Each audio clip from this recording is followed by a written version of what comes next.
Hello my dear students, आज हम discuss करेंगे पार्किंसंस डिजीज़ के लिए।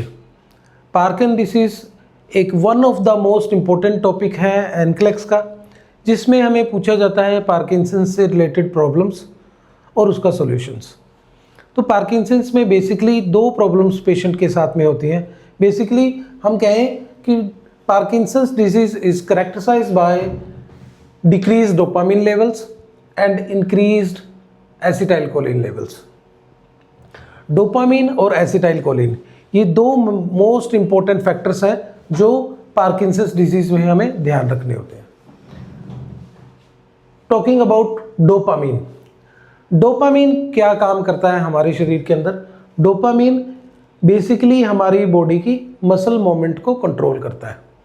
अगर पेशेंट के अंदर डोपामिन लेवल्स कम हो जाए तो मसल्स मूवमेंट जो है वो कंट्रोल नहीं होगी। जैसे कि रेस्टिंग ट्रीमर्स होंगे पेशेंट को। रेस्टिंग ट्रीमर्स मतलब पेशेंट के हाथ इस तरीके से मूवमेंट करेंगे, ठीक है ना, या फिर पिन रोल मूवमेंट जो है वो देखने को मिलती है। आपने अपने बचपन में या कहीं पे देखे होंगे इस तरीके के पेशेंट जिनको शेकीनेस की प्रॉब्लम होती है, बैठे बैठे हाथ हिलते रहते हैं। बेसिकली ये शेकीनेस की प्रॉब्लम होती क्यों है? शेकीनेस की प्रॉब्लम तभी होगी जब पेशेंट रेस्ट में होगा। रेस्टिंग ट्रीमर्स भी बोला जाता है। जब पेशेंट रेस्ट में होगा तो शेकीनेस होगी। जैसे ही कोई पर्पसफुल एक्टिविटी या उसकी हाथ में कुछ वेट दिया जाएगा, हाथों हाथ ये शेकीनेस जो है बंद हो जाती है।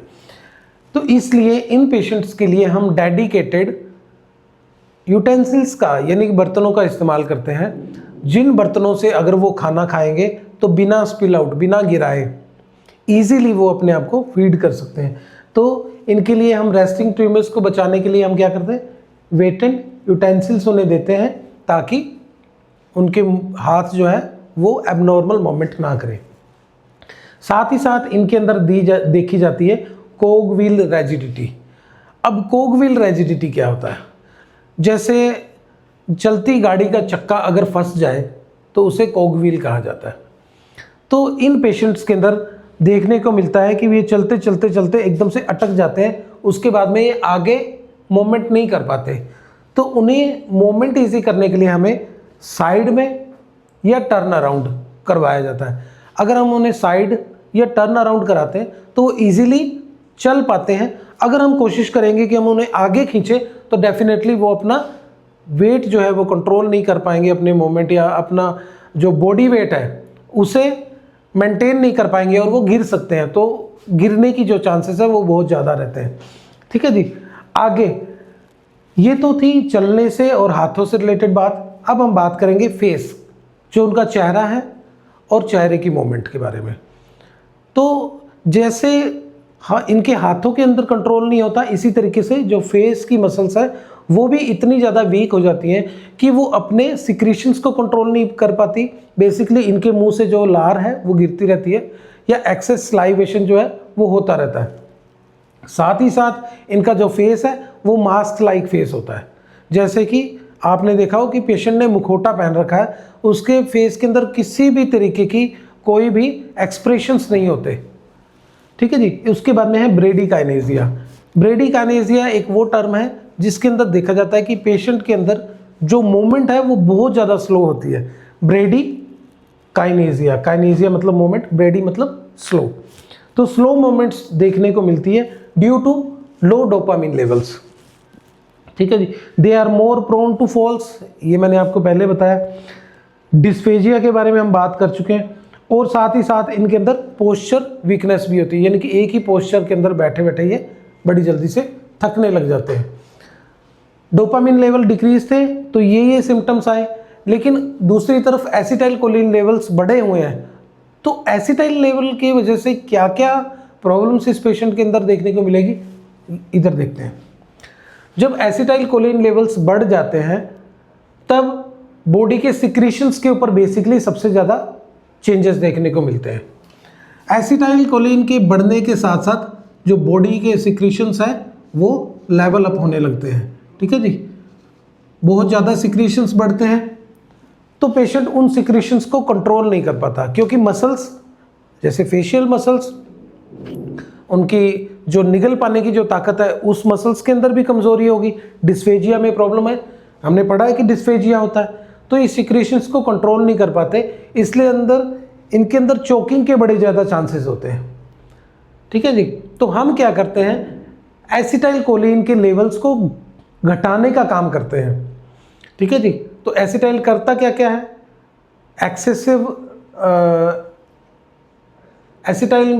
एसिटाइल कोलिन करता क्या है, एक्सेसिव वाटरी आइज देखने को मिलेगी हमें पेशेंट के अंदर, एक्सेसिव ड्रॉलिंग हमें देखने को मिलेगी, पेशेंट को डायरिया रहेगा या फिर यूरिन अर्जेंसी रहेगी।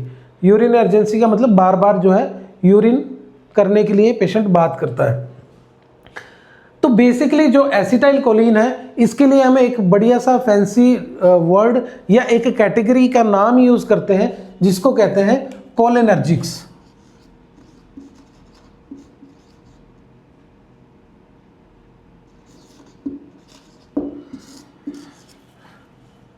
जो एसिटाइल कोलिन है वो कोलिनर्जिक्स कैटेगरी के अंदर आता है। हमें सिर्फ इतना ही याद रखना है अभी के लिए कि एसिटाइल कोलिन क्या है, कोलिनर्जिक है।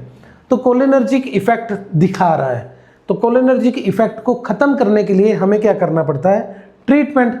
और ट्रीटमेंट में हम देंगे जो कोलिनर्जिक्स के अपोजिट काम करे, दैट इज एंटी कोलिनर्जिक्स। ठीक है जी। जो एंटी कोलिनर्जिक्स है वो कोलिनर्जिक्स के इफेक्ट को कम करेगा, स्लो डाउन करेगा। ठीक है। तो एंटी कोलिनर्जिक्स के भी कुछ एग्जांपल है, कुछ मेडिकेशंस है, जो क्या है, एट्रोपिन और बेंजोट्रोपिन। एट्रोपिन और बेंजोट्रोपिन क्या करते हैं, ये बॉडी के अंदर जाने के बाद में एसिटाइल कोलिन के लेवल्स को ड्रॉप डाउन करते हैं, जिसके वजह से इंक्रीज्ड वाटरी आई, ड्रोलिंग, डायरिया, यूरिन अर्जेंसी, ये सारी प्रॉब्लम से पेशेंट को निजात मिलती है। और बेसिकली हम ये दवाई देते कब है, हम देते हैं right before going to bed. Patient जैसे बिस्तर पर जाने वाला होता है या सोने के लिए जाने वाला होता है, तब उस टाइम पर हम ये दवाई देते हैं। ये बेस्ट वर्क करती है नाइट के अंदर। ठीक है जी। और पेशेंट आराम से सारी रात सो पाता है, क्योंकि अगर उसे बार बार यूरिन अर्जेंसी होगी, ड्रूलिंग की प्रॉब्लम होगी, तो रात के समय वो एस्फेक्सिया हो सकता है या फिर अपने सिक्रीशंस उसके लंग्स की तरफ जा सकते हैं। तो हम ज़्यादातर इस दवाई को हम रात के समय में देते हैं, वहाँ पर ये बेस्ट काम करती है। ये हो गया कोलिनर्जिक्स और एंटी कोलिनर्जिक्स। अब हमारे पेशेंट के अंदर डोपामिन लेवल तो बहुत लो था, अब हमें डोपामिन के लिए भी कुछ करना पड़ेगा। तो आइए देखते हैं डोपामिन के लिए क्या करना है। जब डोपामिन लेवल्स बहुत ज़्यादा कम होते हैं, हमने अभी भी पढ़ा कि पेशेंट के मसल्स मोमेंट के अंदर कंट्रोल नहीं होता, जिसके कारण resting tremor, pin rolling movement, cogwheel, mask like face, ये सारी कंडीशंस देखने को मिलती हैं। तो कहीं ना कहीं से जो डोपामिन डिक्रीज लेवल में है, हमें अंदर थोड़ा सा डोपामिन ऐड करना पड़ेगा किसी मेडिसिन के रूप में, है ना। जब हम मेडिसिन के रूप में डोपामिन लेवल ऐड करेंगे तो वो एक मेडिकेशन का प्रकार हो जाएगा, जिसे कि हम बोलते हैं लीवोडोपा और कार्बिडोपा। लीवोडोपा और कार्बिडोपा दो क्लासिकल ड्रग्स हैं जो कि बेसिकली पार्किंसंस डिजीज में डोपामिन की कमी को पूरा करते हैं। ठीक है जी। यहाँ तक आप मेरी बात समझ गए होंगे। अब best time to give the medicine, हम ये मेडिसिन देते कब है, तो हमें ये सोचना है कि हमें डोपामिन की सबसे ज़्यादा आवश्यकता होती कब है। डोपामिन की सबसे ज़्यादा आवश्यकता होती है हमें कुछ काम करने के लिए, और काम हम सुबह से शुरू करते हैं, है ना। जब पेशेंट सुबह उठता है, उठने के बाद में लीवोडोपा और कार्बिडोपा की डोज पेशेंट को दी जाती है, ताकि वो सारा दिन अपना काम कर सके, अपने बॉडी के अंदर डोपामिन लेवल्स को बनाए रखे। ठीक है जी। तो हम अर्ली मॉर्निंग देते हैं, 30 मिनट्स गैप के साथ देते हैं, कि उसके बाद कम से कम आधे से 1 घंटा मिनिमम गैप मेंटेन किया जाए, ताकि उसकी जो डोज है वो प्रॉपरली एब्जॉर्ब हो सके। ठीक है जी। अब जब हम कोई चीज़ हमारे दिमाग में बनने वाली थी जो कि डोपामिन थी, जब डोपामिन दिमाग में नहीं बना तो हमने बाहर से दे दिया, लीवोडोपा और कार्बिडोपा के रूप में। लेकिन जब हम कुछ चीज़ बाहर से ऐड ऑन कर रहे हैं, डेफिनेटली उसके कुछ ना कुछ साइड इफ़ेक्ट्स भी देखने को मिलेंगे। तो हमें कौन कौन से साइड इफ़ेक्ट्स जो है मॉनिटर करने होते हैं लीवोडोपा और कार्बिडोपा के साथ। ठीक है जी। फर्स्ट ऑफ ऑल सबसे पहले बात करेंगे एरिथमिया के बारे में। एरिथमिया आप लोग ऑलरेडी जानते होंगे। एरिथमिया क्या होता है, एबनॉर्मल जो हार्ट की रिदम है, जब हार्ट की रिदम नॉर्मल नहीं होती, ठीक है ना, उसे अरिदमिया यानी कि प्रॉपर रिदम नहीं है, अरिदमिया कहते हैं। ठीक है जी, हार्ट अरिदमिया के लिए हमें मॉनिटर करना होता है। बेसिकली हम पेशेंट को ईसीजी मॉनिटर के ऊपर रखते हैं या कार्डियक मॉनिटर के ऊपर रखते हैं। ठीक है जी, पेशेंट को स्लो पोजीशन चेंजेस के लिए बोला जाता है। ठीक है जी, पेशेंट के अंदर पोजीशन जो है वो स्लो चेंज होनी चाहिए। हमें कभी भी ये मेडिसिन क्रश या फिर कैप्सूल जो है कभी भी ओपन नहीं करना होता है। अगर हम मेडिसिन को क्रश करेंगे या कैप्सूल को ओपन करेंगे तो उस समय पर क्या होगा, जो डोपामीन का लेवल पूरे दिन में धीरे धीरे धीरे धीरे करके ब्लड में मिक्स होना था वो एकदम से मिक्स हो जाएगा, और जब वो एकदम से मिक्स होगा तो डेफिनेटली उसके साइड इफेक्ट्स बॉडी के अंदर देखने के लिए मिलेंगे। साथ ही साथ जब हम ये मेडिसिन देते हैं, पेशेंट के अंदर डार्क ब्राउन और रेड कलर ऑफ यूरिन जो है वो बिल्कुल एक्सपेक्टेड होता है।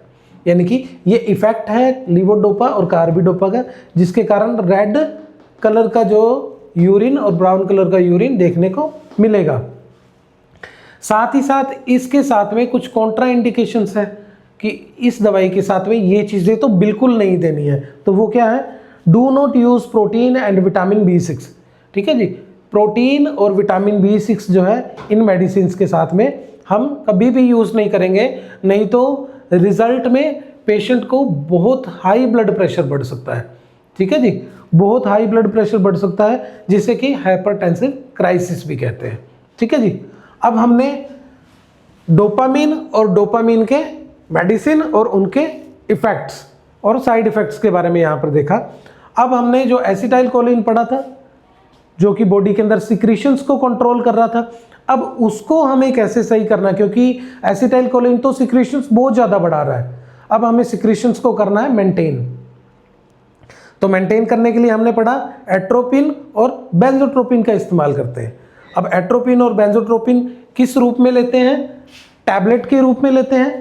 तो हम इसमें मॉनिटर करेंगे, जब हम एट्रोपिन और बेंजोट्रोपिन देंगे तो उसके कुछ साइड इफेक्ट भी होंगे बॉडी के ऊपर।